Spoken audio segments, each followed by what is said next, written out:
ரொம்ப நாள் பிரச்சனைக்கு ஒரு தீர்வு கிடச்சிட்டுங்க. இந்த அரிசி, கோதுமை, மில்லட், பருப்புன்னு எது காய வச்சாலும் குருவி காக்காக்கிட்டேருந்து பாதுகாக்கிறது பெரிய வேலை. நம்ம என்ன தான் கல் போட்டு மேலே துணி போட்டு காய வச்சாலும் எப்படியாவது மூக்கை நுழைச்சி சாப்பிட்ருதுங்க. இன்னுமே அந்த பிரச்சனையே இருக்காது. சூப்பராக இந்த கிளாத்தில் காய வச்சிடலாம்.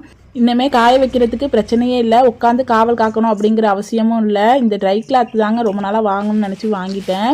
ஆர்டர் போடுறப்ப இதோட குவாலிட்டி எப்படி இருக்குமோன்னு யோசிச்சுக்கிட்டே தான் ஆர்டர் போட்டேன். ஆனால் நான் எதிர்பார்க்கவே இல்லை. குவாலிட்டி சூப்பராக இருந்துச்சு. அந்த துணியோட குவாலிட்டியும் சரி, அந்த மேலே உள்ள நெட்டோட குவாலிட்டியும் சரி. துணி வந்து நம்ம இந்த காடை துணின்னு சொல்லுவோம்ல, அந்த இட்லி ஊற்றுறது அந்த மாதிரி துணிங்க. நல்லா வாஷ் பண்ணி மறுபடியும் யூஸ் பண்ணிக்கலாம். மேலே உள்ள நெட்டு வந்து எப்படின்னா அந்த கொசுவலைன்னு சொல்லுவோம்ல, அந்த மாதிரி இருக்குமோன்னு யோசித்தேன். பட் நல்லா அழுத்தமாக இருந்துச்சு அந்த மேல உள்ள நெட்டும். இதோட விலை 250 ரூபாய் என்னமோ தான் வந்துச்சு. பட் ஒரு தடவை வாங்கிட்டோம்னா யூஸ்ஃபுல் ப்ராடக்ட் தான். இது வேணும் அப்படின்னா மேலே டேக் பண்ணுறேன், கண்டிப்பாக வாங்கிக்கோங்க. இன்ஸ்டாகிராமில் பார்த்தா லிங்க்னு கமெண்ட் பண்ணுங்கள், நான் உங்களுக்கு சென்ட் பண்ணுறேன். தேங்க்யூ.